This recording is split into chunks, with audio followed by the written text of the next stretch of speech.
É possível que você tenha alguma noção do que se passa na Venezuela. Você provavelmente acredita que por lá existe um poder autocrático, onde o ditador impõe suas determinações por meio de militares ou da justiça devidamente aparelhada. Mas não é bem assim. E o que você vai ver agora mudará sua forma de enxergar as coisas. E se você assistir até o fim, provavelmente perceberá que um sistema muito semelhante começa a se instalar no Brasil. Na Venezuela, alguns grupos operam como proprietários de suas áreas. São os coletivos. A primeira função do coletivo é defender a Revolução Bolivariana, e para isso eles dispõem de todo tipo de armamento e equipamento necessário para atacar qualquer um que se oponha ao modelo, ou seja, para atacar os reacionários. Esses grupos impõem uma espécie de disciplina dentro de seus territórios. Eles têm um código de honra próprio. Muitos até se gabam de manter dentro de suas áreas um índice de criminalidade abaixo da média nacional, que por sinal são os piores do mundo, com 70 homicídios a cada 100 mil habitantes. Existem centenas de coletivos, todos eles armados, com rifles portáteis, granadas, e 2 deles, os Carapaicos e Tupamaros, receberam treinamento militar dos guerrilheiros das Farc colombiana.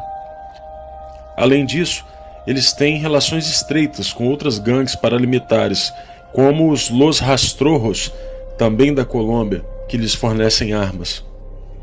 Esse grupo colombiano vive em conflito com o Exército de Libertação Nacional da Colômbia, que já se faz presente em 10 estados venezuelanos. O conflito entre essas organizações é uma constante, a disputa por territórios, muito parecido com o que acontece no Brasil. O governo venezuelano sustenta esses grupos por meio de planos sociais, concede recursos para seus projetos culturais e são eles que cuidam da distribuição de alimentos, entre outras benesses, naquele ambiente de fome e miséria. Enquanto mantém a sua fachada social, esses grupos atuam no tráfico de drogas, roubo de automóveis e outras ações características do crime organizado. Quem começou tudo isso foi Hugo Chávez, que financiou e permitiu que esses grupos crescessem nos bairros pobres do país.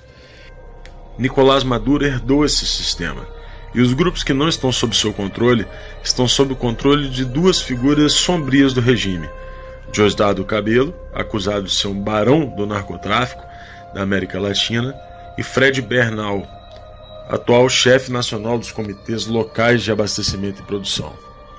Desde 2014, esses grupos mantêm uma função de reprimir as mobilizações lado a lado com a polícia militar do chavismo. O número de assassinatos praticados por esses grupos é incalculável.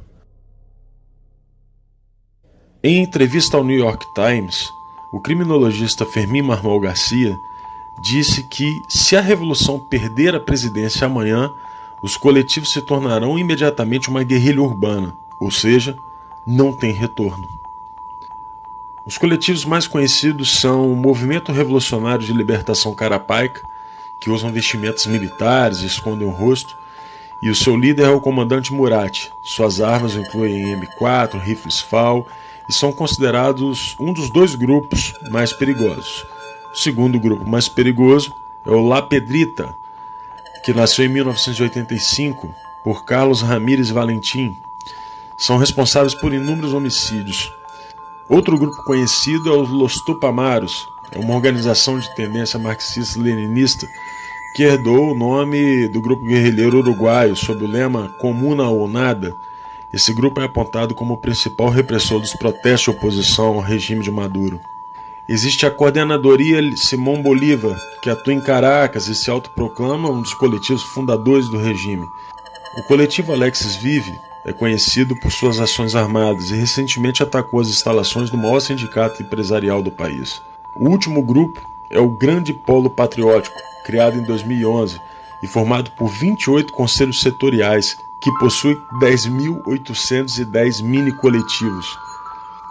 Como você pode perceber, o sistema de dominação do povo venezuelano não pode ser revertido por um sistema eleitoral simples ou pela queda de Maduro.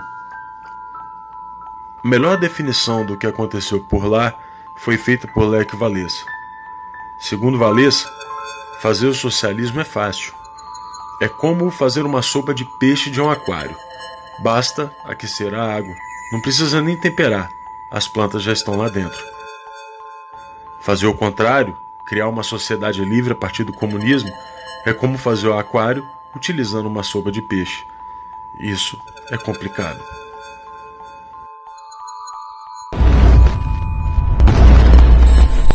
E venha, isso é com isso que eu vou terminar, venha Bolsonaro, venha que nós vamos organizar a rapaziada da periferia e nós vamos ver quem é que vai resolver essa parada. O juiz federal Odilon de Oliveira de Ponta Porã, na fronteira do Mato Grosso do Sul com o Paraguai, obteve evidências da atuação de guerrilheiros das Forças Armadas Revolucionárias da Colômbia, as FARC, no treinamento de bandidos ligados ao 1º Comando da Capital, PCC, e ao Comando Vermelho.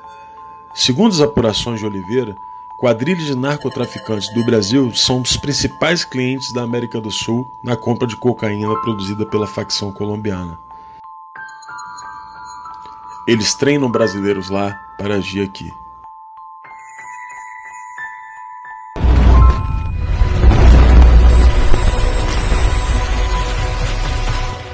A revolução do lumpenproletariado já está em andamento no Brasil. O lumpenproletariado, esse produto passivo da putrefação das camadas mais baixas da velha sociedade, pode, às vezes, ser arrastado ao movimento por uma revolução proletária. Todavia, suas condições de vida o predispõem a vender-se à reação. Karl Marx. Você consegue se lembrar do Brasil antes de 2002? Pois é, não existiam cracolândias por aqui. A partir da vitória de Lula, a droga derivada da cocaína tomou conta do país, escravizando um número imensurável de brasileiros. Tais indivíduos são capazes de lutar com maior coragem, mas são propensos a ações destrutivas. Conduzidos de maneira correta, podem converter-se numa força revolucionária. Mao Tse-tung, em Análise das Classes e Sociedade Chinesa. Frantz Fanon é um teórico marxista muito conhecido entre as esquerdas. Seguidor do maoísmo, é proponente de uma revolução mundial, razão pela qual ações muito semelhantes acontecem em todos os lugares onde o comunismo possui seus tentáculos. É dentro dessa massa da humanidade, esse povo das favelas, do núcleo do lumpesinato, que a rebelião vai encontrar o seu ponta de lança urbano. Venha Bolsonaro, venha que nós vamos organizar a rapaziada da periferia e nós vamos ver quem é que vai resolver essa parada. Este lumpenproletariado é como uma horda de ratos. Você pode chutá-los e jogar pedras neles, mas, apesar de seus esforços, vão continuar roendo as raízes da árvore. O lumpenproletariado, uma vez que é constituído, traz todas as suas forças para pôr em risco a segurança da cidade. E é o sinal da decadência irrevogável, a gangrena sempre presente do coração do sistema colonial. Aqui no Brasil, a gente reagiu. Fomos às ruas e exigimos o fim de um governo que estava corroendo a nossa sociedade por dentro. E conseguimos uma vitória singela, mesmo que os revolucionários tivessem tentado impedir de todas as formas. Acontece que a revolução lumpenproletariada estava em andamento por aqui, e não será fácil reconstruir um aquário a partir de uma sopa de peixe deixada pelo petismo. Você então se pergunta como podem haver banqueiros, artistas, intelectuais e membros da elite que não conseguem perceber esse tipo de situação e ainda assinam manifestos junto com Ciro Gomes, que, como já vimos, tem exata noção do que está acontecendo. E para isso, Karl Marx também tem uma explicação. A aristocracia financeira, tanto no modo de obter seus ganhos quanto no modo de desfrutar deles, nada mais é que o renascimento do lumpenproletariado nas camadas mais altas da sociedade burguesa. O lumpenproletariado não está limitado aos drogados, bandidos, famigerados da classe marginalizada. Estão nos poderes, nas corporações, na mídia e no judiciário. Veja que até as opiniões de alguns jornalistas conhecidos têm mudado, e isso acontece de acordo com a mudança de quem banca os seus contra-cheques. São as pércoras do jornalismo, ou os degenerados da informação. No judiciário, do mesmo modo, um número cada vez maior de criminosos é colocado nas ruas. Parte deles para alimentar a massa revolucionária, e outros vinculados justamente aos grupos que tratamos há pouco.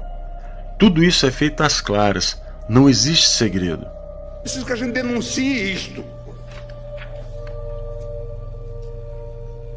Que a gente anteveja esse tipo de manobra. Porque não se pode fazer isso com o Supremo Tribunal Federal. Agora eu vou dar uma desperto e vou conseguir a decisão do aborto. De preferência, na turma com 3 ministros. Aí a gente faz um 2-1. E deixa de fora desse seu mau sentimento. Você é uma pessoa horrível. Uma mistura do mal com atraso e pitadas de psicopatia. Isso não tem nada a ver com o que está sendo julgado. É um absurdo, Vossa Excelência, aqui fazer um comício cheio de ofensas, grosserias. Vossa Excelência não consegue articular um argumento, fica procurando. Já ofendeu a presidente, já ofendeu o ministro Fux, agora chegou a mim. A corrosão do Conselho de Justiça da nossa própria Carta Magna atende ao conceito de Revolução Lumpen. Afinal, a disciplina e os códigos de honra, como já vimos, terão que ser aplicadas por grupos criminosos ao fim da conclusão do processo revolucionário. Agora que você já sabe qual é a situação que nos encontramos, eu faço um pedido. Não desista do Brasil.